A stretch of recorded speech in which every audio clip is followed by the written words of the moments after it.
Elle est, elle est l'animatrice la plus populaire et aussi la meilleure amie de Eddie Hearn à l'ouest de Londres, Marie-Ève Albert, la seule, Marie-Ève, c'est à peu près la seule qui interrompt Eddie Hearn en plein milieu d'une phrase parce que tu as des affaires à y raconter.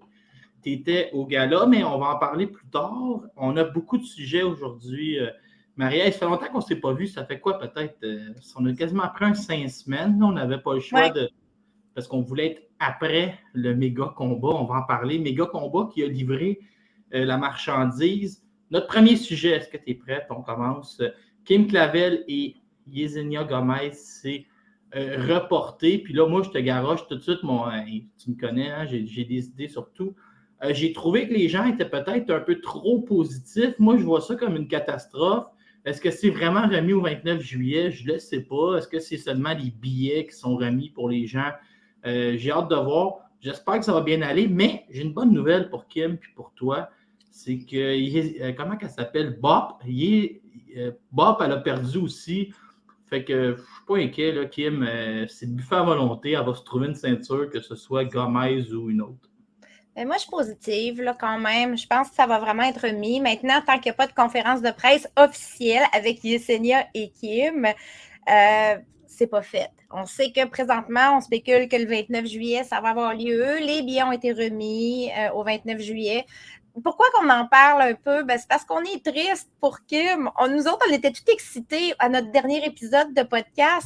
On prédisait vraiment la victoire d'une Kim Clavel, qui serait la nouvelle championne WBC des Mimouches. Mais non, on dit jamais 203, hein, c'est le dicton. Il y avait déjà eu 2 reports. Là, on vient d'avoir le 3e. Oui, 3e. On a eu le premier, la blessure de Kim en décembre. Le 2e, Yesenia qui demandait un délai supplémentaire pour toutes sortes de raisons, physiques, entraînement ou contractuelles, je ne sais pas trop. Puis la 3e, cette COVID. Kim a eu la COVID. Elle l'a eu difficile. On a vu une Kim qui était ébranlée vraiment d'avoir tous les symptômes ou à peu près de la COVID en même temps. C'est pas le genre de Kim de choquer, comme on dit. Ça m'aurait étonné bien gros qu'elle reporte juste pour reporter. Fallait que ça lui rentre dedans. C'est ça qui est arrivé. Mais quelqu'un m'a dit en fin de semaine, là, une boxeuse, Frenchin Cruz Desert, m'a dit la patience, des fois, c'est important en boxe parce que finalement, on finit par être au bon moment à la bonne place. Ouais, mais moi, mon père, il me disait aussi que la patience avait ses limites quand je le faisais attendre. On a 2 visions ici. Bref, 29 juillet à suivre. On va vous confirmer les dates officielles quand il y aura eu une conférence de presse et tout pour annoncer une carte complète et vraiment là, qu'on saura hors de tout doute que ça se fera en juillet. J'ai trouvé que c'était vraiment surréaliste de voir Yvon Michel annoncer le report du combat, je pense, en français, voir la Mexicaine Gomez répondre en anglais qui était tannée d'attendre, puis Kim revenir en espagnol pour dire regarde, je suis vraiment affaibli, là, pense pas que je veux pas t'affronter ou que je veux te niaiser. Là.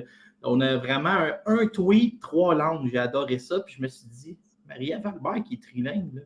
Elle n'a pas eu bien de misère à lire tout ça. Moi, il fallait que je paye sur traduction à chaque fois. Donc, on va souhaiter à Kim, premièrement, un prompt et un bon rétablissement et de revenir en shape pour affronter Gomez. Tu sais, je pense que ces deux-là, il va falloir qu'ils finissent par s'affronter. Ça commence Ça prend un délai. Hein. Les gens disent pourquoi si loin le 29 juillet? C'est parce que les effets longs de la COVID, on ne sait pas ce que ça fait sur un corps.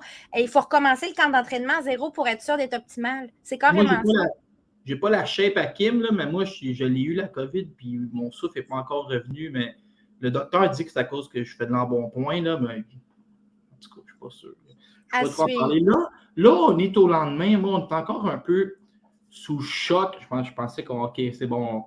Non, je t'ai rajouté un sujet à dernière minute, je veux calmer tes ardeurs. Mais Box Canada, on s'est fait, c'est quelque chose que, écoute, moi, là, je suis dans le monde de la boxe, à suivre activement ce qui se passe depuis 2015 ou 2016. Puis je peux te dire que j'ai rencontré peut-être 400 intervenants différents. Puis les 400, je leur ai posé la question, qu'est-ce qui se passe avec ce monsieur-là? Il a donc bien une mauvaise réputation. Puis on parle 400, de Daniel Trépanier, là. Je ne vais pas le nommer parce que je ne dois pas me faire poursuivre. Puis là, les 400, ils m'ont dit, lui, c'est un tabarouette, c'est un, ils ont des anecdotes. Et là, aujourd'hui, il y a une lettre de 121 boxeurs. Léla Baudouin, on va parler de boxe féminine. Une fois, Léla Baudouin avait été reçue à un podcast qui s'appelait Pas de gants blancs. Puis, elle avait dit moi, je ne voulais pas passer chez les pros. Elle dit mon idée, c'était les Olympiques. Quand je suis arrivé là-bas, elle dit le gars ne me regardait même pas dans les yeux. Il se servait de moi en sparring quand j'étais en fin d'entraînement contre des filles fraîches et dispo de l'équipe nationale plus pesante. Je me faisais connecter à 2 mains. Elle dit ça n'avait pas de bon sens. J'ai pris mes affaires, je suis passé professionnel. Donc, ça brasse vraiment. Il y a des méthodes qui sont peut-être, c'est quoi le mot, archaïque, je ne sais pas. Des méthodes archaïques, mais tu sais, on parle devant une commission d'enquête. On parle, ils demandent une enquête indépendante, les boxeurs et boxeuses et les intervenants, parce que c'est des intervenants qui ont signé cette lettre-là qui est publique, les gens peuvent aller voir. Il y a beaucoup d'articles qui ont été faits dans tous les grands quotidiens et médias aujourd'hui aussi, RDS, Journal de Montréal, Radio-Canada, etc. Là, il y en a plein qui ont été publiés en français comme en anglais. Puis ce que je trouve, c'est qu'il y a une solidarité qui est surprenante. Des anciennes championnes comme Mandy Bugeaud, des filles comme Kim Clavel ont retweeté ces affaires-là avec des hashtags Time to Change. On voit des filles comme Myriam Da Silva aussi qui publient. Ariane Fortin, qui est notre présidente de la FQBO, mais c'est quelque chose qui se tramait depuis quelque temps. Tu sais, Léla a été la. Mais moi, c'est elle qui m'a comme allumé puis qui a été la première à être très vocale. Mais on entendait des histoires. Je ne sais pas si tu te rappelles, il y avait eu un petit scandale. Tu sais, puis j'essaie de rester en boxe féminine, c'est notre émission. Quand Mandy Bugeaud et Ariane Fortin étaient allées aux Jeux olympiques, il y avait comme eu un affaire comme, mais voyons, tu sais, Caroline Vert, c'est elle qui fait le voyage pour aller faire la sparring partner des 2 autres. Elle n'était pas au poids des 2 filles. Ça n'avait comme pas de bon sens, mais c'était une protégée au gymnase de Daniel Trépanier. Tu sais, des histoires comme ça, il y en a une tonne. Je n'avais pas vu, toi, tu dois être au courant, Myriam Da Silva, j'ai vu qu'il y a comme un co-entraîneur qui a été expulsé du comité ou là-bas aux Jeux olympiques. Myriam, il y a eu des commentaires virulents sur Facebook qui ont été faits contre Myriam Da Silva, entre autres, pendant les Olympiques, suite à sa défaite, son élimination. Ça, c'est un exemple parmi tant d'autres. On parle de climat malsain dans la lettre. On parle d'abus de confiance, d'enjeux liés à la sécurité des boxeurs et boxeuses, de favoritisme. Bref, c'est une crise comme on en voit dans le sport amateur en général. On a entendu parler d'autres sports, la gymnastique, etc. Oui, mais Marie, c'est une crise, mais c'est une crise qui vient avec 121 signatures d'athlètes. C'est très impressionnant. C'est très impressionnant. On va leur souhaiter, d'une part, d'avoir leur enquête indépendante parce que c'est une des principales revendications. Mais c'est ça, on demande aussi la démission de Daniel Trépanier. Et ce qu'on voit sur Twitter aussi, je ne sais pas si c'est toi, je pense, qui m'a partagé ça tantôt. Il semblerait que Boxing Ontario pourrait demander un vote de non-confiance au board des Boxing Directors du Canada. J'ai hâte de voir parce que, tu sais, moi, je me mets dans la place de ce monsieur-là, puis tu te dis, ben voyons, je vais faire d'autres choses, là, tu sais. Je veux dire, moi, je le connais pas. Pour vrai, je l'ai vu dans des galas, mais je le connais pas du tout. Mais quand tu as 121 athlètes qui signent ça, puis que tu es supporté, tu sais, probablement qu'il aurait pu monter à 250 athlètes s'il avait pris, je vais donner l'exemple, John-Michael Blanco, qui était sur l'équipe nationale, qui est passé pro. Première affaire qu'il a fait quand il a passé pro, il a fait un texte pour chialer contre Box Canada. Il y aurait probablement qu'il y aurait eu le triple des signatures s'il était allé chercher les passages pro puis les retraités. Il faut clairement faire quelque chose, puis probablement que ça va finir en enjeu politique. Tu sais, il y a un ministre des Sports, La lettre a été envoyée au ministre des Sports, à plein de gens de haut placés pour demander l'enquête indépendante. On va voir, à suivre, mais les gens peuvent consulter la lettre, peuvent la signer aussi. Elle est disponible pour être signée et partagée amplement sur les réseaux sociaux de plusieurs boxeuses et de plusieurs médias présentement. C'est triste. C'est quelque chose qu'on voyait qui se passait. Il y avait une forme d'omerta aussi là-dessus parce que je crois qu'il y a des réalités contractuelles aussi qui font que certains boxeurs et boxeuses ne peuvent pas nécessairement parler quand ils sont dans l'équipe nationale. Il y a toutes sortes de choses qui devraient être mises en lumière avec ça. Mais c'est très impressionnant. Moi, j'ai partagé sur mes stories d'Instagram les articles des médias que je trouvais, RDS, etc. Les gens peuvent aller lire. J'ai mis les liens. Oui, puis on peut penser que demain, il va y avoir des stations de radio qui vont reprendre ça, qu'on va avoir un compte-rendu puis un suivi. Là, on était dans le négatif, on va aller dans le gros positif. Moi, Marie, il y a quelque chose que je veux te parler, OK? parce que toute la journée, je me suis dit, il faut que je dise ça, Marie-Ève. En boxe, il y a une chose que je trouve plate, c'est quand on assiste à un combat exceptionnel, au lieu de juste faire comme voir, c'est exceptionnel, je m'en vais me coucher avec mon petit bonheur, puis je viens de voir l'histoire sous mes yeux. Il y a tout le temps la décision des juges qui est la décision qui est humaine. C'est pas le 100 mètres avec une photo finish. Il y a de l'humain, et mon père disait, où il y a de l'homme, il y a de l'hommerie. Puis là, on arrive avec une décision qui favorise Katy Taylor, mais j'ai de la misère, moi. Si je vois un combat 6-4 d'un côté ou 5-5, je ne peux pas crier au vol si c'est 6-4 de l'autre côté. C'est que c'était serré. Mais la seule chose que je vais demander, là, puis j'espère que tu vas me dire que j'ai raison, puis je veux t'entendre sur le combat, je veux une revanche. Tu veux m'entendre sur le combat, là, puis sur les résultats des juges. C'était terriblement serré. Premièrement, l'événement... C'était trop bon pour pas qu'il y ait un autre combat. L'événement était fantastique de A à Z. Toute la semaine a été fantastique. Moi, j'ai été là à partir du mercredi au Madison Square Garden au Hulu. J'ai suivi jusqu'au combat. J'ai fait la pesée, j'ai fait les conférences de presse. Tout était géant, gigantesque. Tout le monde est sorti aussi. Le gratin de la boxe féminine mondiale était là. Il y avait des stars partout, des boxeurs. Je pense que toutes les championnes WBC avaient reçu une invitation. Je ne sais pas à quel point ils se sont déplacés par eux-mêmes. C'était malade. C'était malade. Il y en avait partout. Écoute, on croisait là, Senissa Estrada, on croisait Marilyn Esparza, Clarissa Shields. C'était vraiment accessible. Il y avait des filles comme Chris Cyborg qui étaient là, Marie-Ève Dicker était là, etc., etc. Plusieurs aussi ont fait le voyage par elles-mêmes pour assister à ça. C'était grandiose. Le risque était... Est-ce que ces boxeuses-là allaient livrer aussi gros que l'événement? On savait que c'était deux bonnes boxeuses, mais on avait spéculé sur le déclin de Katy Taylor un peu. Ah, était-tu en forme? Elle a été blessée un peu. On dit Amanda Serrano va-tu avoir le boxing IQ pour être en face de Katy Taylor aussi? Parce que ça peut être gros, puis on peut te choquer quand c'est gros. Mais ces filles-là ont fait l'inverse. Non seulement ils ont livré, mais ils ont livré une performance impeccable. C'était phénoménal à voir. C'était pas juste un bon combat de boxe féminine, c'était un bon combat tout court. Non, mais c'était pas. Non, c'est plus qu'un bon combat tout court. C'était extraordinaire. C'était Gatti contre Mickey Ward. C'était malade. C'était malade. Et bien sûr, la décision était serrée. Plusieurs avaient un nul, un combat nul. Moi, j'avais Amanda Serrano par un round. C'est ce que j'avais, là, mais j'ai pas fait de carte formelle, j'étais trop impressionnée, mais je me disais à peu près Amanda Serrano par un round. Beaucoup avaient Katy Taylor par un round. Moi, j'ai décroché parce que pour avoir un combat nul, il faut finir 5-5. Puis moi, quand j'ai vu le 5e round, une domination de ce style-là, où c'est les cordes qui t'empêchent de tomber, les accrochages, puis que tu rentres dans ton coin comme si tu étais complètement sous et saoul ici, genre. Moi, pour moi, le 5e round doit être un 18, une domination totale. Donc, Serrano l'emporte pour moi 95-94, même si tu as 5-5. Tu as un bon argument ici. C'est sûr que ce round-là a été d'une dominance comme on en voit rarement. Pas assez pour aller chercher le knockout parce que Katy Taylor a du menton quand même. Elle l'a prouvé amplement pendant ce combat-là. Mais des rounds de 18, quand il n'y a pas de knockdown,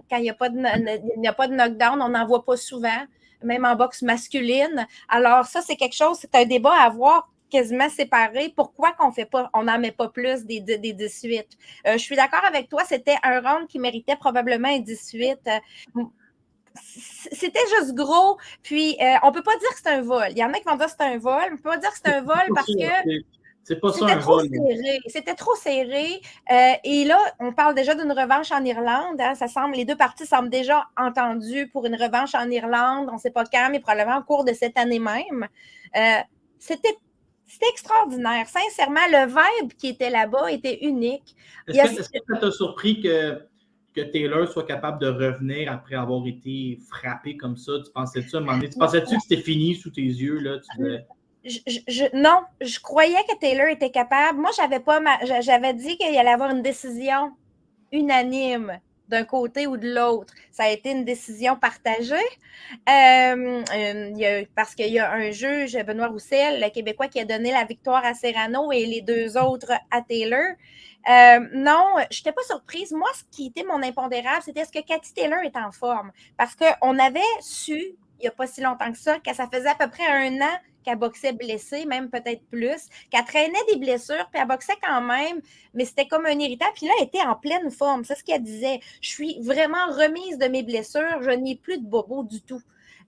Bref, il fallait le voir. Hein, c'est facile de le dire, mais est-ce que c'est vraiment le cas? Il y a des boxeurs comme ça, puis je n'ai rien enlevé à Cathy Taylor, mais pour moi, elle n'est pas numéro 1 au monde sur le pound for pound. Je vais laisser ça à Claressa Shields, mais ma raison, c'est que ça fait 3 fois là, que moi, je vois clairement que la décision aurait pu aller des 2 côtés. Le deuxième combat contre Delphine Person, il est serré, mais c'est clairement 6-4. Les rondes, tu peux les trouver facilement. Oui. Le premier combat, Person aurait pu le gagner. Natasha Jonas.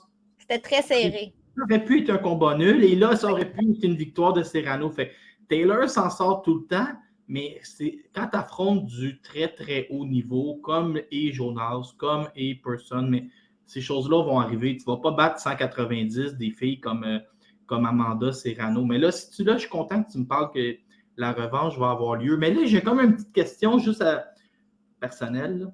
Qu'est-ce qui va arriver avec la boxe féminine? C'est que les filles du UFC vont toutes s'en venir, là? Parce que là, j'entends Cyborg qui dit qu'elle a une licence à 147. Je ne sais pas si ça m'a fait rire. Je pensais que tu avais une licence pour boxer point. Elle dit, moi, j'ai une licence pour boxer à 147. C'était comme une drôle de phrase. Puis, Holly Holm qui dit, bah, si Taylor m'offre un combat, je suis prête à revenir, moi aussi. Il n'y a plus d'argent à UFC. Qu'est-ce qui se passe? C'est pas très payant, la UFC. Pour ces filles comme Holly Holm, puis pour Cyborg, oui. T'sais, on s'entend. Cyborg, by the way, est en Bellator présentement. Cyborg vient de se battre Bellator. Okay? Mais ils veulent s'en venir les deux en boxe. Oui, elle était là, Chris Cyborg. Je l'ai croisée, elle était dans mon hôtel. Alors, elle a fait, elle se promenait, là, jet set, puis elle serrait des mains, puis elle prenait des photos, puis elle faisait son PR. Là. C'est sûr qu'elle veut avoir un combat, mais probablement pas contre une Cathy Taylor. Mais oui, ils ont toutes comme tout d'un coup, ils ont toutes envie de venir sur des cartes de boxe. Peut-être qu'ils ont fait le tour de ce qu'elles pouvaient faire en MMA. Peut-être aussi que c'est juste parce que ça leur tente de redescendre un peu en boxe pour remonter après. Holly Holmes, on sait qu'elle a été championne de boxe avant même d'être championne de MMA. Donc, c'est un retour aux sources pour elle si elle le fait. Puis ça serait intéressant de la voir parce que c'est une fille qui est au temple de la renommée là, de la boxe. C'est de la boxe tout court, pas juste de la boxe féminine, de la boxe tout court. Alors, à suivre. Hey, il y avait à peu près 50% de la foule qui avait voyagé d'Irlande puis d'Angleterre. C'était malade. On se serait cru à Londres, carrément. Ça devait être beau, toutes ces barbes rousses-là dans la foule. Et puis c'est drôle, hein, parce que les Irlandais, eux autres, là, ils étaient là pour le combat principal. Hein. Donc, pendant un certain temps, on se disait, mais coudonc, ils disent que c'est ça le compte, mais il manque la moitié de l'aréna. Ils sont où? Ils sont arrivés là, juste avant le combat de Taylor Serrano, puis ils sont partis après faire la fête dans les pubs irlandais de Manhattan. C'est ça qui est arrivé. Ils prenaient de la boisson. Ils faisaient la fête. Oui, il y a une fille que ça fait une couple de fois que je regarde boxer, puis elle donne toujours un bon spectacle. Je l'appelle la perruque, mais c'est comme un manque de respect. Franken Krudozun a perdu son premier combat en carrière contre Claressa Shields. Depuis ce temps-là, elle gagne, elle est devenue unifiée. Mais je veux t'entendre parler d'elle parce que, premièrement, elle avait une vraie adversaire en Hélène Cerredos, parce que je voyais sur les sites de Paris, c'était égal, tu pouvais prendre une ou l'autre. Puis elle a clairement gagné tous ses rondes, mais elle est drôle, elle. On dirait qu'elle est comme un petit peu plus pesante qu'elle devrait être. On dirait qu'elle traîne un peu peut-être de gras de bébé, mais elle s'élance avec des mauvaises intentions. Elle a l'air, tu sais, non, mais tu sais, les joueurs de baseball, quand tu frappes quatrième, là, tu vises la clôture, puis tu t'en fais pas trop de te faire passer dans la mitaine. Elle frappe, là. On dirait qu'elle veut dévisser des têtes. À chaque élan, elle a une mauvaise intention. On l'appelle Big Mama. Il y en a qui vont l'appeler de Heavy Hitter Diva aussi. Ouais. Donc, elle frappe fort. Elle a de la force de frappe. Ça, elle le sait. OK? Elle n'a pas fait son début pro contre Clarissa Shields pour rien, parce qu'elle savait quand elle est arrivée dans sa... Ils se connaissaient déjà de l'équipe nationale, by the way. Ils s'étaient déjà affrontés, etc. Et elle savait très bien, Frenchin, que si elle voulait se faire un nom, il fallait qu'elle performe contre Clarissa Shields. Et c'est ce qu'elle a fait quand même, parce que Clarissa Shields dit toujours que Frenchin Cruz-Dezurn lui a donné le combat le plus difficile de sa carrière pro. Et c'était le début pro de Frenchin Cruz-Dezurn. Ouais. Elle nous a donné tout un show au weigh-in, parce que tu parles de la perruque. Elle est arrivée, tu sais, pour raconter encore l'anecdote qu'on raconte de temps en temps, une fois, elle se battait, la perruque était croche, puis son coach lui a dit, tu veux-tu des cheveux ou tu veux gagner? C'est ça qu'il lui a dit dans le coin. Elle a dit, je veux gagner, puis elle arrache la perruque. OK? Alors ça, c'est resté. Donc, quand elle est arrivée à la pesée, elle avait sa perruque, puis elle l'a fait dans un mouvement très élégant. Elle a arraché sa perruque, elle l'a tirée, puis le hashtag est sorti qu'elle voulait gagner. Là, c'était vraiment « No hair, I wanna win ». T'sais, elle nous l'a raconté dans le lobby de l'hôtel après. J'y ai dit, moi, c'était épique quand t'as enlevé ta perruque. Elle a dit « I want to freaking win ». C'est ça qu'elle m'a dit. I don't want hair. I don't need hair today. Fait que là, elle a décidé de se présenter sans perruque, puis elle l'a vraiment enlevée pour sa pesée, dans un geste de diva. Elle s'est présentée vraiment avec des mauvaises intentions, comme tu dis. C'est une fille talentueuse, elle punch fort. Moi, j'ai été installée avec les journalistes suédois qui suivaient Elin Cederroos pendant toute la semaine de combat. Eux avaient un accès privilégié au vestiaire de Elin Cederroos après le combat. Donc, ils sont revenus nous faire des updates après.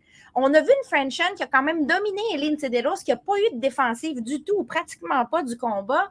Il faut comprendre une chose. Frenchin Cruz-Dezurn, il a cassé le nez au début.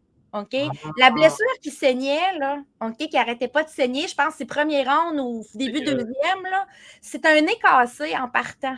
Alors, ça a changé. Les jambes puis les poumons. Hein. Ça a changé de beaucoup la stratégie de Elin Cederroos. Elle a devenu les bras plus mous. Elle n'a pas nécessairement une grande défensive, Elin non plus, mais ça a changé totalement sa stratégie. Frenchin Cruz-Dezurn, elle a un défaut. Elle va se battre comme s'il n'y avait pas de lendemain. Elle frappe fort. C'est du crawl. Là. On s'entend, c'est de la natation. C'est pas élégant nécessairement. Elle penche vers l'avant. Mais elle se fatigue vite. Puis en milieu de combat, souvent, elle peut se faire remonter un peu. Alors, une fille comme Elin Cederroos, c'était sa stratégie de prendre, de la fatiguer un peu, puis de pouvoir remonter, mais elle n'a pas été capable de le faire. C'est pas sa stratégie de se faire casser le nez en partant. Non, c'est ça. C'est le nez cassé, c'est bien dommage. C'est des choses qui arrivent en boxe. Frenchin frappe fort. Sa réputation est là. Le nez cassé. Tu sais, des blessures où on voit le nez qui saigne et qu'on ne peut pas arrêter le segment, c'est souvent un signe qu'il y a quelque chose. C'est pas juste un petit bobo dans le nez. Là. C'était vraiment... Le nez était cassé. Les Suédois nous l'ont confirmé après. Ça a donné que Frenchin Cruz-Dezurn, même si elle a eu une baisse de régime en milieu de combat, a pu quand même gagner les rounds suivants. Et ça donne une championne incontestée à 168 livres. Moi, j'aime ça, moi, le show qu'elle donne. J'aimerais ça qu'elle devienne la fille officielle des sous-cartes de Serrano Taylor. Là, elle vient d'apparaître, Laurent, sur la liste P4P de ESPN. Non, t'as pas le choix. Elle a toutes les ceintures à 100. Voilà. Elle est en 9e position. Alors, à égalité avec Christina Hammer, présentement, sur la liste d'ESPN. C'est très intéressant. Là, notre prochain sujet, c'est ça a passé. Moi, j'étais un tabarouette, OK? Moi, là, j'ai mes mots-clés dans Twitter, puis il n'y a plus personne qui est en sécurité en boxe au Québec. S'il se passe quelque chose, je vais le voir, OK? Même si vous ne voulez pas que je le voie, les promoteurs, je vais le trouver. Je fais juste ça, OK? Les journaux suédois ont annoncé un combat. Puis je sais que tu m'as dit qu'on n'allait pas faire trop de temps là-dessus, mais je vais juste le mentionner. On peut en parler parce qu'il y a eu beaucoup de choses qui ont sorti, là. Patricia Bergul, WBC, défendrait son titre contre Cecilia Braekhus le 13 août en Colombie. Et Dicker a un projet pour l'été.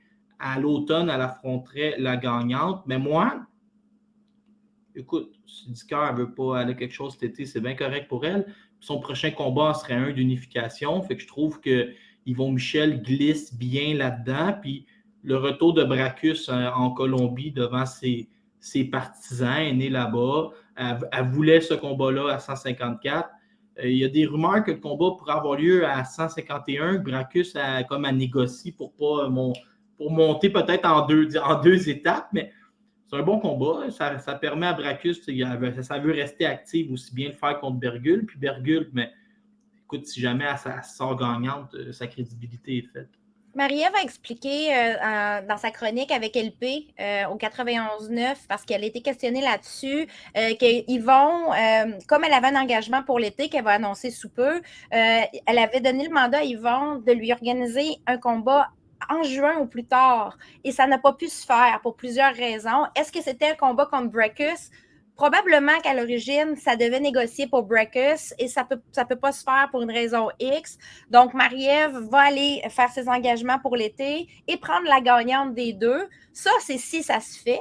Parce que selon certains stories du côté de Bergult, l'agent de Bergult dit que c'est pas signé encore Brackus Bergult. Alors, je pense que c'est Brackus qui a partagé ça, puis elle parlait de l'agent de Bergult. Mais on a vu Yvon faire un tournoi, mais là, je ne voulais pas te le dire aujourd'hui, mais là, moi, j'ai un complot dans ma tête, puis là, je te l'annonce. J'ai l'impression que Marie-Ève, même si elle a un projet, elle pourrait se battre cet été quand même, et que Anna Rankin contre Alessandra Ayala, ils ne peuvent pas annoncer que la gagnante est comme impliquée dans un combat contre Dicker parce que le combat n'a pas encore eu lieu. Fait que moi, je pense que le tournoi est plus gros qu'on pense, mais qu'une fois que Rankin a battu Ayala, on va apprendre qu'il y a un combat cet été à Montréal, il y a un combat en Colombie, puis il y a 3 ceintures en jeu avant la fin de l'année. Tu vois comment je suis positif? Moi, je n'adhère pas à ta théorie, mais j'adhère à ta théorie que peut-être qu'une ranking pourrait être ajoutée à la suite de ça. Il pourrait y avoir aussi peut-être un combat entre Jonas et Rankin. La gagnante ramasse. Tu sais, deux ceintures, hein? Tu peux faire ça gros si tu veux le faire. C'est plus compliqué, ça. Les Britanniques, ils restent à la maison puis ils se cachent, mais de toute façon, c'était juste pour le mentionner. Parce qu'on reviendra avec ça quand les combats... Oui, quand on aura vraiment des choses officielles, qu'on saura que c'est signé, etc. Donc, présentement, ce qui semble tenir, ça serait probablement Brackus Bergult en sous-carte d'Oscar Rivas en Colombie. Et par la suite, Marie-Ève Dicker prendrait la gagnante selon ses propres dires à LPG. Merveilleux, parce que la gagnante va avoir sa ceinture, puis le combat serait pour 2 ceintures. On va y aller dans le concret, tu vois. Mary Spencer va affronter Chris Nemus le 28 mai. Moi, je leur fais la promo gratuite, Punching Grace. C'est 11 $ par mois. La semaine d'avant, tu as le mieux contre Benavidez. La semaine d'après, tu as Spencer contre Nemus. Nemus, elle n'a pas eu le combat à 12 jours de distance comme quand elle a affronté Natasha Jonas. Elle a facilement eu 2 mois, qu'en entraînement complet. On peut s'attendre à ce que ce soit plus l'Anémus de Marie-Ève Dicker que l'Anémus de Natasha Jonas. Puis Spencer, à date, c'est comme une bûcheron. Elle couche tout le monde. Là. Elle frappe comme avec une hache. Donc, écoute, Spencer... Moi, j'ai vraiment hâte. J'ai hâte à tu sais, quand tu veux monter les marches 3 à la fois, puis que tu dis à ton promoteur, puis qu'il t'amène Nemus, je pense qu'il a bien compris ce que tu lui as demandé. On ne peut pas dire que Marc Ramsey et Camille et Stéphane bullshit les gens parce qu'en conférence de presse, après le dernier combat de Mary Spencer, il nous disait ça va aller vite, on veut l'amener en combat de championnat rapidement d'ici 1 an, blablabla. En lui amenant tout de suite Nemus, là, ça va lui permettre, si elle gagne ce combat-là, d'être classée automatiquement. Si elle n'est pas classée après une victoire contre Nemus dans les associations, il y a un problème. Namus, elle, je lui ai parlé, j'ai fait une entrevue avec elle il n'y a pas si longtemps que ça. C'est une fille que j'estime beaucoup depuis plusieurs années, on se parle. Et elle me racontait qu'effectivement, elle a des choses à racheter. Il faut qu'elle se rachète de sa contre-performance avec Natasha Jonas en début d'année. Elle n'a pas d'excuse, comme elle dit. Elle dit, j'aurais juste dû pas l'accepter, ce combat-là, et je l'ai accepté. J'étais inactive depuis longtemps. J'avais été malade. J'étais sous traitement. Puis là, je commençais à peine à contrôler. Elle est cœliaque, on s'entend. Donc, est tolérante de gluten depuis plusieurs années, lactose aussi. Alors, elle n'était pas dans un mood, elle n'avait pas eu de camp d'entraînement. Elle m'a dit, le résultat qu'on a eu contre Jonas, c'était amplement mérité. Je ne méritais que ça. Par contre, je suis capable de faire mieux et le fait d'affronter une Mary Spencer me donne l'opportunité de donner une nouvelle image de moi-même parce que Mary Spencer, même si elle commence chez les pros, elle a sa réputation. Elle arrive avec un background. C'est une célébrité de la boxe amateur. C'est une fille qu'on voit déjà en championnat du monde. On veut la voir rapidement en championnat du monde. En plus, je crois que ça va être la finale là-bas. l'Ontario commence à avoir une bonne réputation. Là, l'Ontario, il commence quasiment à nous donner le pion. Ils sont assez sérieux. On a vu cette semaine. Je vais y aller. Ouais, toi, t'es partout. J'ai décidé de faire ce voyage-là parce que j'estime énormément Mary Spencer, comme tu sais. Je suis une fan finie et j'estime beaucoup Chris Nemeth. C'est comme si j'allais voir deux filles que j'aime beaucoup se battre. Pour moi, c'était une belle opportunité là, d'aller voir quelque chose d'intéressant. Il y a quelqu'un qui m'a dit que ton budget de voyage est dans les 6 chiffres à chaque année. Non, mais ça dépend où on met les virgules. Comment tu vois, je sais que tu n'aimes pas trop faire des prédictions, mais crois-tu, qu'est-ce qui va arriver? Genre, juste comme je te demande pas de tout. Moi, je pense que Nemeth, ça vient de se faire arrêter. Moi, je pense qu'elle va se faire arrêter encore, mais qu'elle va donner quelques rondes à Spencer. Mais comment tu vois ça? Genre, c'est le combat qui va propulser Spencer ou c'est le combat qui va nous donner des doutes sur Spencer? Ça va dépendre de la Chris Nemeth qu'on va voir. C'est vraiment difficile de savoir parce qu'on a tellement... ça fait tellement longtemps qu'on a vu Chris Nemeth se battre, vraiment se battre. Tu sais, elle était inactive vraiment longtemps avant le combat de Jonas. Donc, la Chris Nemeth qu'on avait l'habitude de voir, qui performait quand même, qui donnait des combats difficiles à ses adversaires, elle existait. Est-ce qu'elle existe encore, cette fille-là? Moi, je pense que oui, elle est encore jeune. Par contre, est-ce que c'est celle-là qu'on va voir à Brampton? Je vais dire une décision unanime pour Mary Spencer. Je n'ai pas envie de dire un knockout. Je crois que c'est possible, cependant, mais parce que j'aime beaucoup Chris Nemeth aussi, je vais dire une décision unanime. Ici, on constate que Marie-Ève est une future politicienne dans ses prédictions. Mon cœur est brisé là, présentement parce que j'aime les deux. J'ai une sous-question pour toi. On garochera les prochains sujets plus vite là, parce que j'ai une autre question. On a le temps. Écoute bien ma question précise. La boxe féminine, moi, je trippe, puis il y a une chose qui me fâche, OK? Les classements ne sont jamais à jour. Comment ça, les WBC, une fois par 30 jours, tu as les classements. IBF, Spencer, elle n'existe même pas encore dans les classements. Et je pense qu'ils sont encore barrés dans les classements de novembre l'année passée. Il faut que les associations, mais... Je sais pas, moi, ça me choque. Il n'y a personne qui surveille. On dirait que c'est parce qu'il n'y a personne qui le revendique. Pour moi, les promoteurs s'en sacrent. Il y a moi. Mais non, mais nous autres, on le revendique, mais on est qui? Mais on dirait que les promoteurs, en général, ne le font pas ou quoi? Non, mais toi, tu es trilingue, là, tu pourrais envoyer une lettre aux 4. Tu fais une lettre précise. Pourquoi vos classements ne sont jamais à jour? Copie-coller, puis envoyer aux 4. Ça va être ta mission pour le prochain mois. Bon, je vais faire ça. C'est pas comme s'il n'y avait pas de volume de combats de filles en plus. Hein. Présentement, il y en a pratiquement sur toutes les cartes en Europe, là, des combats de filles. Alors, j'ai d'énormes classements, mais tu sais, comme Mary Spencer qui n'est pas classée, non, tu sais, classée là, elle a battu une fille qui venait de faire un bon combat avec Delphine Person. Tu es capable de la classer. Au P classe la 7e. Moi, je ne comprends pas qu'elle ne peut pas être dans un top 10, c'est ça. Marie-Pierre Roux n'est pas classée. Marie-Pierre Roux n'est pas classée, puis sur BoxRec. Elle n'est pas dans les 4 classements. Même elle a été 5e, je pense, une fois, quelqu'un était tombé inactif. Mais tu sais, mettez-moi ça au plus vite dans les classements. Le pire, c'est l'IBF. On dirait qu'il n'y a personne dans le classement de l'IBF. Il y a toute la moitié des spots sont vacants, puis c'est pas normal. Je dis ça, je dis rien. Là. C'est comme pas normal que la moitié des spots soient vacants. Là. Non, j'ai hâte que, tu sais, on parlait tantôt du combat de Cyrano Taylor, que j'ai hâte qu'il y ait des répercussions autant dans la façon de faire les classements, puis que tout suive, là, tu sais, c'est sérieux, là, tu sais, je vous dis pas. Moi, j'ai une question pour toi. Si Spencer bat Chris Nemeth de façon convaincante, peu importe de quelle manière, tu t'attends à quoi pour la suite? Je pense qu'on se cassera pas le basic, tu sais, les matchmakers, ils aiment ça, aller chercher des filles qui sont en règle parce qu'ils sont déjà rentrées au Canada. Fait que je te dirais que la prochaine adversaire, je vais te la dire, moi, la prochaine adversaire. Ayala? Si Ayala fait la limite contre Nguyen, en fin de semaine. Elle est déjà rentrée 2 fois à Montréal pour affronter Marie-Ève Dicker. Sinon, tu sais, Valentina Kéry qui vient de... Tu sais, parce qu'oublie pas qu'au Québec, là, c'est ça qu'il faut que tu analyses. OK? C'est que là, elle fait un 10 rondes là-bas, mais qu'elle revienne au Québec, ils vont la regosser avec les 6 puis les 8 rondes, tu sais, parce qu'elle n'a pas l'expérience. Fait que ça pourrait être un 6 contre Valentina Kéry. Ça pourrait être tu sais, l'avant-dernière que Marie-Pierre Roux a affrontée, là, qui était très tough, qui a fait la limite avec tout le monde, qui n'est jamais allée au tapis. Ça pourrait être elle sur un 8 rondes. Je pense qu'on va aller dans les comparables avec Dicker et Hull. Moi, j'aimerais la voir contre Ayala. Ce serait mon choix. Oui, mais c'est ça que ça va être. Ça va être des filles qui sont déjà rentrées au Québec. Puis là, je m'en allais dire quelque chose de malin, OK, mais je vais le dire quand même. Là, on est juste nous deux. Si Jim a été capable de se payer 2 fois Ayala, Camille va être capable de la payer aussi. Genre, je dis ça comme ça. Là. Tiens, je vais te changer de sujet. Lauren Price, Karis Harding-Stall, t'es connais-tu, Laurent? Non, mais je connais Boxer.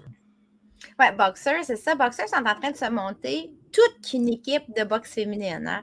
On le sait, ils ont plusieurs boxeuses. Ils sont allés chercher, entre autres, Natasha Johannes. Ils lui ont carrément donné un titre. Hein. Elle a eu son titre vraiment contre Chris Namus.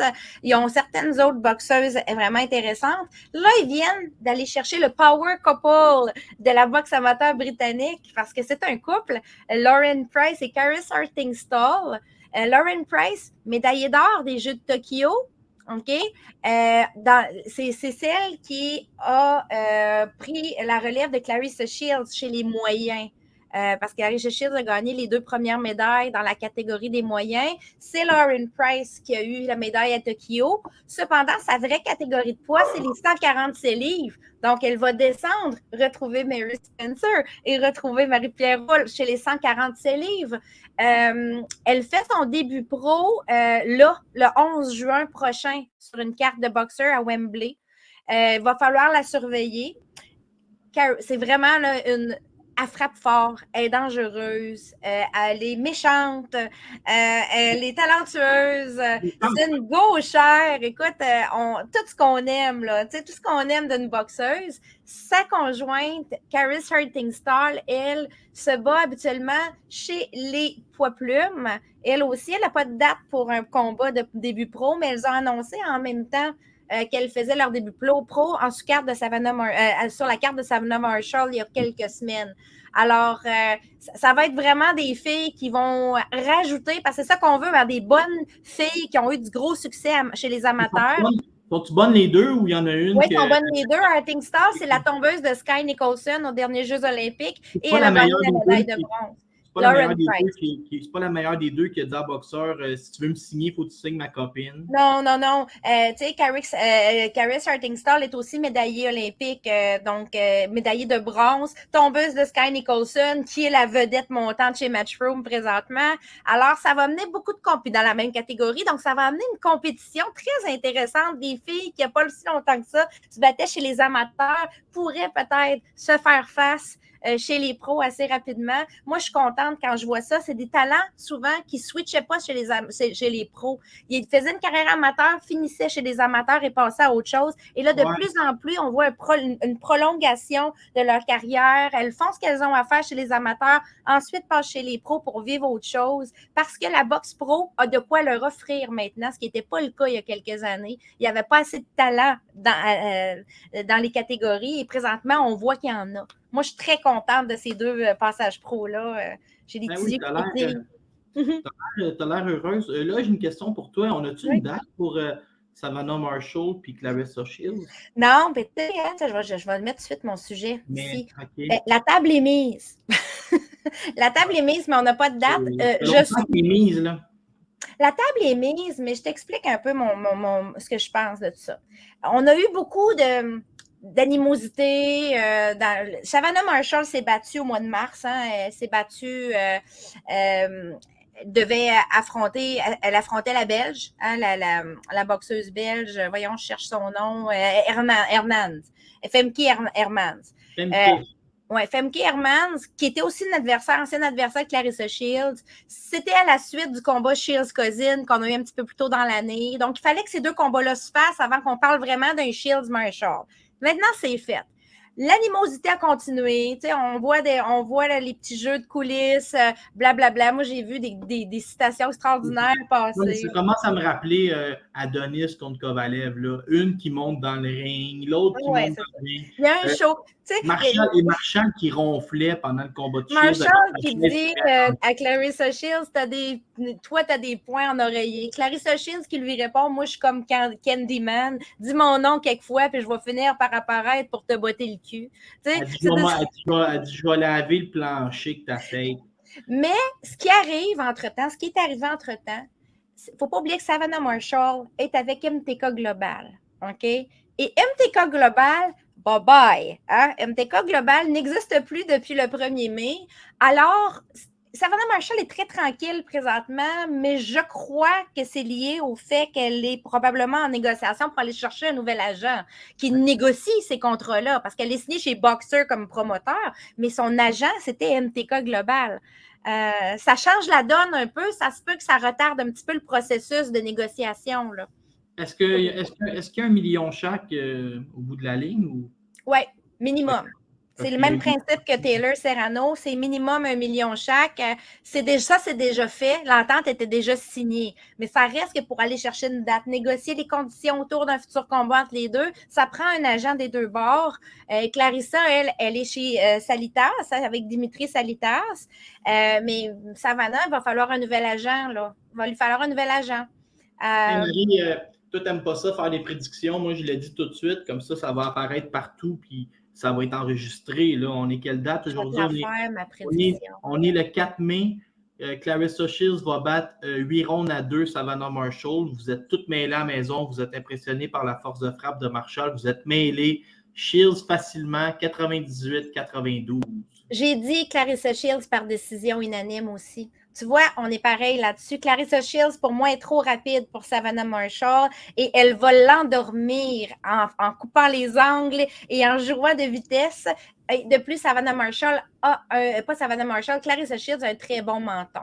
On l'a déjà vu affronter des adversaires qui frappaient fort. Elle est déjà tombée sur le derrière une fois contre une fille qui frappait fort. Elle s'est relevée d'une manière très élégante et je crois qu'elle est capable de prendre quelques coups au menton. Mais elle a affronté du très haut niveau. Là. Du très haut niveau. Contre Anna Gabriel, elle avait peut-être oublié un peu sa défensive, elle était un peu confiante, puis elle est allée sur le derrière, mais elle s'est relevée, elle a gagné toutes les rondes, puis Gabriel, c'était du très haut niveau. Là, il faut que je te raconte une anecdote. Vendredi passé, moi, j'ai fini ma journée à ma job. Okay? J'ai annoncé ma retraite.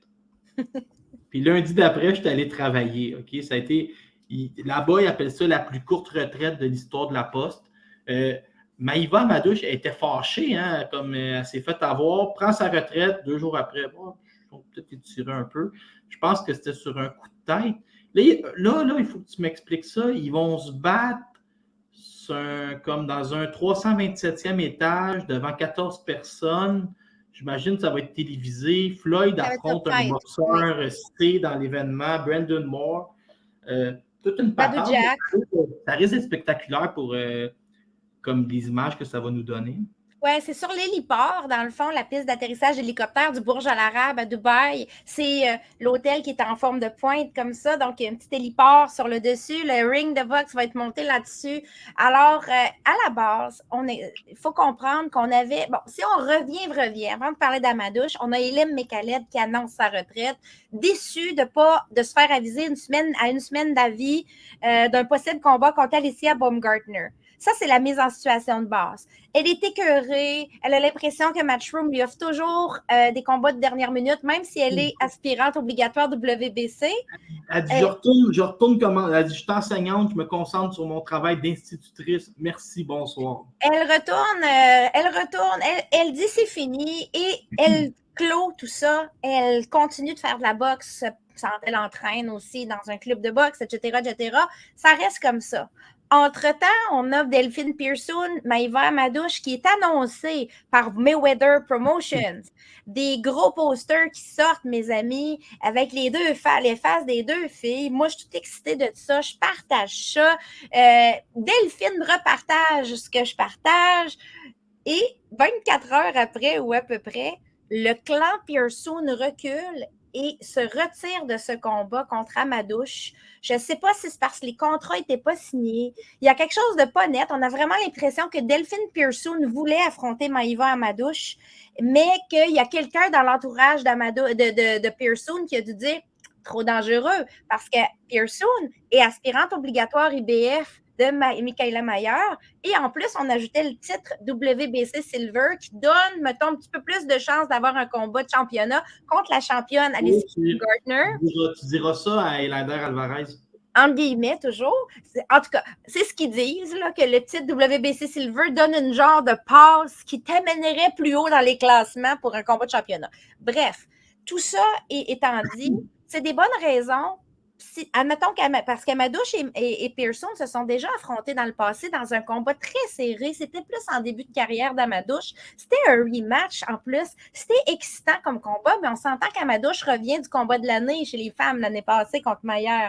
Alors, le risque de perdre pour Pearson existe quand même. C'est un risque qui est totalement existant. Tu veux-tu perdre ta place de numéro 1, aspirante numéro 1 à Mayer? Est-ce que tu veux prendre le risque de ne pas avoir la WBC Silver? Bref, je ne sais pas si les raisons étaient celles-là, mais ça a baqué. Amadouche annonce sa retraite. La folie. Elle ne veut plus rien savoir. Elle s'en retourne en France. Elle était en camp d'entraînement avec Samuel Descaries. Du jour au lendemain, elle s'en retourne en France. Moi, je devais aller la voir faire du sparring. C'est annulé. Écoute, elle se ramasse à Paris, retourne dans la police et quelques jours après, elle annonce que c'était un coup de tête et qu'elle ne prend pas sa retraite finalement, qu'elle va continuer puis elle va attendre patiemment une autre opportunité. Bref, entre-temps, Hélène Mécaled revient dans les parages parce qu'il semblerait que le clan Pearson offre finalement le combat qui devait aller à Madouche à Mécaled qui, elle, est à la retraite aussi. Et Mécaled se dit, mais pourquoi? Qu'est-ce que j'ai à perdre? Qu'est-ce que j'ai à perdre en vrai? J'ai déjà annoncé ma retraite. Je n'ai pas de titre présentement à défendre parce qu'elle a abandonné son titre EBU en début d'année parce que les frais de sanction étaient élevés. Alors, voilà, c'est Hélène Mécaled qui va se battre le 14 mai. 0 camp d'entraînement. Hélène Mécaled, elle recommence son camp, elle est en camp d'entraînement express pour pouvoir se rendre au 14 mai en forme.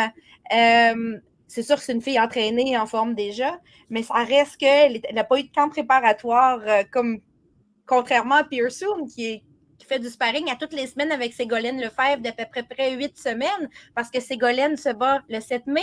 Alors, elles ont fait un camp préparatoire ensemble. C'est proche. La Belgique est douée, le nord de la France, c'est proche. C'est facile de se promener d'un club à l'autre, faire du bon sparring. Alors, on a une Delphine Pearson totalement entraînée, prête pour un combat versus Ilem, qui, elle, n'a plus rien à perdre. Alors, à suivre. Ça va être sur Fight TV, en sous-carte de Floyd Mayweather contre je ne sais plus trop qui fait une démo. Brandon Moore, mais mon père, lui, disait toujours que quand tu n'as rien à perdre, tu as tout à gagner. Parlant de tout à gagner et de perdre, mais là, on s'en va sur un combat nul. Mathilde Baraillé fait ses débuts pro, puis c'est peut-être parce qu'il y a eu des galas reportés. Eye of the Tiger, beaucoup d'athlètes signés, fait que c'est pas évident pour quelqu'un qui veut passer pro de se trouver une place. Donc, Mathilde Baraillé a pris l'occasion d'aller contre une fille de MMA qui était une fille de MMA qui avait l'air, était pour vrai, avait l'air en shape. Baraillé, moi j'ai trouvé, j'ai vu, tu as mis le combat, j'ai regardé des brides, mais j'ai regardé la pesée. C'est pas l'idéal hein, quand tu vas te battre en sol étranger ou contre une fille qui est une locale. Baraillé, il y a des boxeuses féminines qui m'ont dit est beaucoup plus petite que son adversaire, elle est meilleure que son adversaire, mais physiquement, elle est plus petite, ce ne sera pas facile. Et là, elle s'en sort qu'un match nul, et tu connais l'expression, quand tu fais une nulle chez ton adversaire, ça ressemble un peu à une victoire. J'ai publié le combat sur ma page YouTube. Merci à l'agente de Mathilde qui m'a fourni les images. Elle a tout filmé, puis j'ai pu faire un petit montage. Donc, les gens qui veulent voir ce combat, c'est un combat de 4 rounds, ça passe vite. C'est disponible sur ma page YouTube.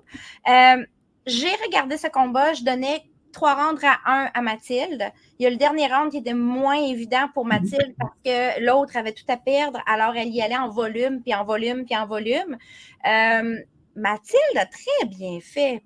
Il faut comprendre qu'elle était le côté B de l'équation là-bas. Ils l'ont amenée comme étant la non-favorite. La favorite locale, c'était Latisha Moll, qui était chez elle à Harrisburg, en Pennsylvanie, chez son promoteur. C'est pas juste dire on les organise sur une carte neutre, c'était chez son promoteur. Alors, aller chercher une nulle à la maison chez son promoteur, pour Moll, c'est pas nécessairement un bon résultat, on va se le dire. Seulement, quand tu fais venir quelqu'un, tu penses pouvoir le battre. C'est surtout en début de carrière. Elle est 1-0. Moll s'était déjà battue. Elle avait fait ses débuts pro à Harrisburg, toujours en sous-carte de Chris Mbili sur une carte d'Eye of the Tiger l'année passée, quand Mbili s'était battu aux États-Unis en pleine COVID. Là. Alors, on avait un petit peu vu de quoi elle était capable, Latisha Moll. Bravo, Mathilde. Sincèrement, c'est un bon résultat compte tenu des circonstances. C'est un nul qui a une petite saveur de victoire quand on va la chercher à l'étranger comme ça pour son début pro. Pacôme Tagbo a fait un bon travail ici. Les instructions étaient claires. Non, sincèrement, je pense que là, elle peut revenir à la maison et continuer sa carrière tranquillement. Moll revendique une revanche, là. Et je ne vois pas pourquoi, sincèrement, toi et moi, Mathilde donnerait une revanche à la maison aux États-Unis à cette fille-là en début de carrière. Elle pourrait simplement dire, je veux faire progresser ma carrière. Tu vas avoir une nulle, ma belle-fille, t'avais juste à gagner. Je comprends, mais ça se peut que ce soit la seule opportunité. C'est pas évident en début On de carrière. verra. Quand tu n'as pas de promoteur. Tu parles de Pacôme, mais Pacôme, c'est un génie du conditionnement physique. Je pense qu'il pourrait même me remettre moi en forme. Dans nos prochains sujets, on a la fille que j'aime pas, celle que je déclare que j'aimerais ça qu'elle fasse un téléphone pour que ma bonne amie Martine Vallière-Bisson aille la briser. Sky Nicholson, Nicole Ocasio et Ginny Fox. Ginny Fox, elle, je la connais. Je connais Nicholson, mais là, parle-nous des trois. Sky était sur le gala aussi de New York. Il faisait son 3e combat en 57 jours. Alors, on peut dire que Matchroom, dès qu'ils l'ont fait passer pro, ont décidé de la garder très active. Sky Nicholson, tu l'aimes pas tant que ça. Hein? Toi, tu n'aimes pas beaucoup son style, je pense. Hein? Non, c'est parce que je veux la voir contre Martine. Sky Nicholson, là, elle se battait contre Shanika Davis. Okay? Une fille qui a quand même... Ils lui ont toujours trouvé des adversaires corrects à Sky jusqu'à maintenant, par contre. C'est pas des filles qui ont une victoire, 10 défaites. C'est des filles qui ont 3 victoires, une ou une. Ça va avec ce qu'elle a, elle aussi, dans sa carrière pro. Cette fois-ci, je l'ai trouvée beaucoup plus active. J'ai trouvé que ses jabs étaient plus incisifs, mais ça reste du jab. Elle lance beaucoup de jabs, elle tourne beaucoup autour de son adversaire, se déplace énormément, coupe, elle travaille en angle, mais elle lance pas de combinaison, elle lance pas beaucoup de combinaisons. Cela dit, elle a réussi à envoyer son adversaire au tapis vers la fin du combat. Ça, c'est déjà une progression. Mais être dans une économie que moi, je suis pas sûre d'aimer non plus beaucoup. T'aimes pas ça, l'économie? C'est sûr. Non, mais tu dépenses tellement pour les voyages. Gna, gna, gna. Mais non, mais c'est parce que j'ai l'impression que Nicholson, là, Laurent, je lui ai posé la question, est-ce qu'elle pensait faire un autre cycle olympique? Puis elle ne dit pas non.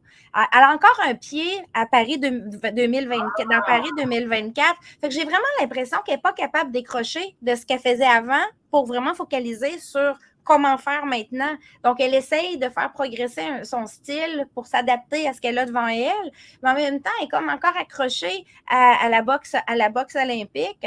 C'est pas nécessairement l'idéal. C'est 2 boxes différentes, la boxe olympique et la boxe pro. Alors, faudra qu'elle prenne des décisions à moyen terme, Sky. J'ai l'impression qu'on va la revoir rapidement, qu'elle va boxer souvent.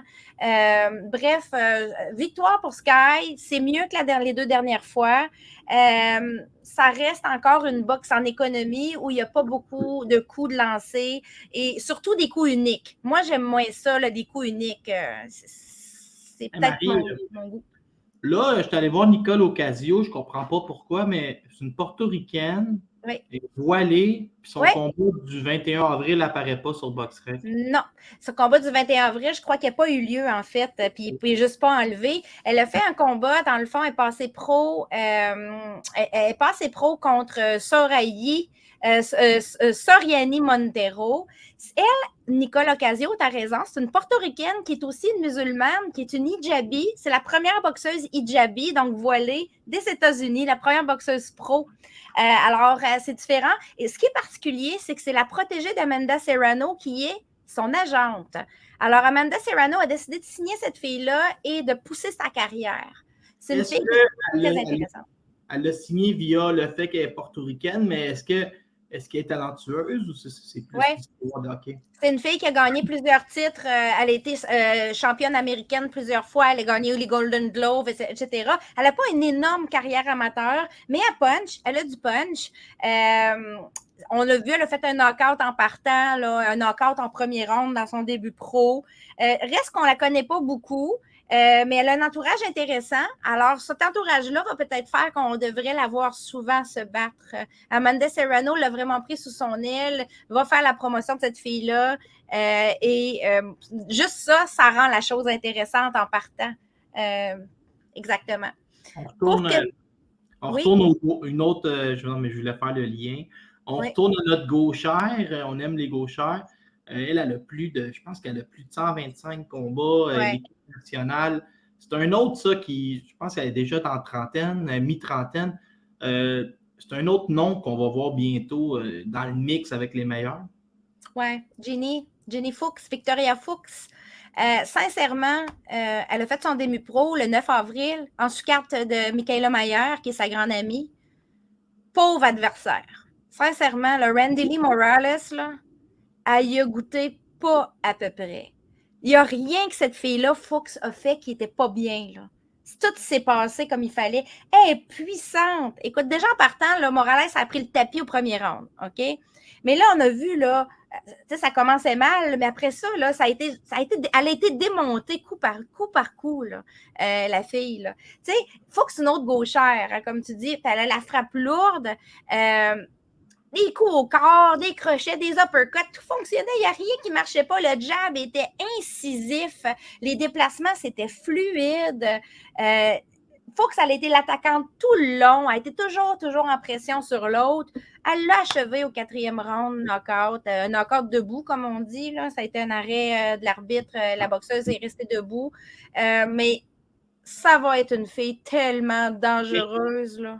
Est-ce qu'elle vise de se battre au poids de Kim Clavel ou elle va rester... Non, elle est chez les 112 pour l'instant, dans le poids de Marlene Esparza. La balance était comme à 109 livres là, pour son premier combat. Oui, c'est ça. Il n'y a plus grand-chose à couper.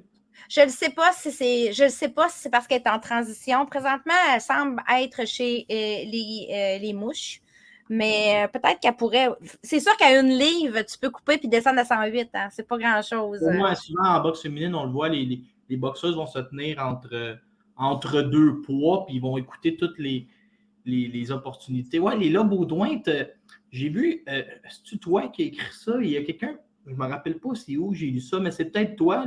J'ai lu quelqu'un vanter la façon qu'on l'a fait progresser, le choix des adversaires. Ouais, c'est toi. J'ai dit tellement d'affaires, puis c'est vrai que Léla, elle n'a pas nécessairement toujours des adversaires faciles. Peut-être je me rappelle, l'avant-dernière était très bonne. La dernière, elle était sur bonne aussi, oui. Et toi, mais elle revenait comme d'une retraite, elle était sur des victoires.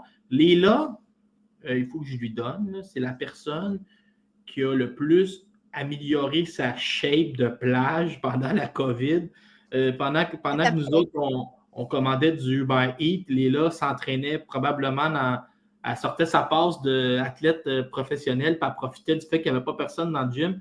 Son physique est incroyable. Là, chez les 100, elle est pesante. Mais tu sais, toi, tu as marqué qu'elle était grosse pour sa catégorie de poids, il faut dire. C'est parce que Léla, elle s'est déjà battue à 135, puis là, elle est rendue à 130. J'aurais utilisé musculaire. Arrête donc. Moi, je trouve qu'elle est pesante, elle est lourde, elle est imposante. Elle est grosse dans le ring parce que, tu sais, elle passait de 135, doucement, elle est descendue à 130. Hein. Elle se battait chez les légers il n'y a pas si longtemps. Là, elle est rendue chez les super plumes. Et ça paraît parce que quand elle se réhydrate, là, elle a fait sa coupure de poids. Là. Quand elle se réhydrate, elle prend des filles, des fois, qui sont plus du 126 livres, ou, tu sais, comme la prochaine adversaire, Amela Noire. Amela Noire vient de se battre chez les 126 livres contre Sophie Alish, une fille dont on a parlé au dernier podcast. C'est un comparable vraiment intéressant à aller chercher pour Leila. C'est une Française qui a un style totalement différent des Mexicaines que Leila a affronté. C'est une fille que j'ai vue se battre contre Sophie Alish. Sophie a quand même gagné tous les rounds contre Amela Noire, mais Amel a quand même été capable de faire des bonnes choses. Elle était capable de placer des coups incisifs. Elle se déplacer plaçait quand même bien, elle avait une certaine rapidité. Ça sera pas, on verra pas une pressure fighter comme on a déjà vu, là, les Mexicaines qui se garochent et qui font du crawl. Ça va être autre chose à Méla-Noire. Ça va être une boxe beaucoup plus en finesse. Oui, ils la font progresser de façon très intelligente. Ils vont toujours lui chercher un adversaire qui est de calibre, qui est de qualité, qui est pas facile, qui amène un nouveau défi. Et cette fille-là, à Méla-Noire, ça va être le cas aussi. Puis en plus, ça va amener un comparable à Leila. Très excitée pour elle le 23 juin prochain de la voir boxer, cette fille-là. Je ne m'attendais pas à ce qu'on ait vers les Françaises là, tout de suite. Et ouais, ben c'est parce que le style est différent. C'est quelque chose qu'on n'a pas vu encore avec Leila. Là. Un autre voyage pour Marie-Ève Albert. Parlant voyage, je ne sais pas, moi je ne comprends rien à ça, là, mais j'ai vu que Équipe Québec s'en allait en Suède. Puis là, il y a une photo, il y avait comme 25 boxeurs. C'est quoi ça? Peux-tu nous expliquer le tournoi? Le Golden Girl Championship, c'est un tournoi suédois qui existe. OK? C'est un tournoi vraiment le fun parce qu'il est ouvert à toutes les boxeuses qui veulent. C'est un tournoi 100% féminin, mais il est ouvert aux boxeuses d'élite comme aux adolescentes, comme aux petits-enfants, aux petites filles. Il y a vraiment des catégories. Là. On peut inscrire sa petite fille de 8 ans là-dedans, puis elle va aller se battre. Il y a des catégories de poids, mais aussi, ça marche par expérience. Mettons, celles qui ont 5 combats ou moins, celles qui ont plus que 10 combats, etc. Là. Donc, c'est en Suède, c'est une fois par année. C'est un beau tournoi. Puis c'est ça, moi aussi, j'ai vu ça passer. Puis je voulais le souligner qu'il existe des événements comme ça, des beaux événements féminins, 100% féminins. Il y a le Golden Girl Championship en Suède. Il y a Adelita qui commence au Mexique aussi là, à faire des championnats féminins Canada, États-Unis, Mexique, mettons. Il y a toutes sortes de tournois comme ça. On voyait Danielle Bouchard avec une gang de filles, une brochette de filles très variées. Je pense qu'il y avait Céleste Baillargeon là-dessus. Il y avait Sarah Kali. Si je ne me trompe pas. Je ne me rappelle même plus qui y avait. Il y avait tellement de filles. Sarah Judith Cailléry, Marie-Jeanne Parent. Il y avait une belle brochette de filles là-dessus qui vont aller en Suède boxer entre filles. Donc, de toutes les catégories d'âge. C'est du 27 au 29 mai, ce tournoi-là. Il va y avoir plus que 300 boxeuses d'inscrites. 30 nations. C'est gros, là. C'est très, très, très gros. Je voulais juste le souligner, c'est un petit clin d'œil. Vite, en terminant, Laura, je veux juste te dire qu'à surveiller, Ségolène Lefebvre se bat contre Melania Soroche le 7 mai, en fin de semaine. Sophie Alich contre Eva Cantos aussi sur la carte de Wasserman de ce week-end. Puis Lady Hammer, Christina Hammer contre Luisa Davidova sur la même carte de Wasserman. Chantel Cameron, Victoria Nolia Bustos fin mai, 21 mai. C'est un très, très bon combat à avoir. On a les débuts de Sarah Couillard le 6 juin, puis Mary Spencer le 28 mai contre Chris Namus. C'est ça que je vous conseille pour les prochaines semaines. On va peut-être être revenu avant le combat de Sarah. Puis moi, je m'attends à ce que tu l'aies en entrevue aussi. Oui. Sarah, je veux qu'elle fasse son début pro avant. Je vais avoir Mathilde aussi bientôt. Là. Je préfère lui laisser parce que j'ai fait déjà une petite entrevue présentation avec Sarah pour qu'on puisse connaître un peu qui elle est, etc. Mais je veux qu'elle ait de quoi me raconter. Je veux qu'elle puisse me raconter son histoire de début pro. Alors, je vais les avoir en entrevue, bien entendu, les filles sous peu, mais je vais les laisser finir leurs affaires avant.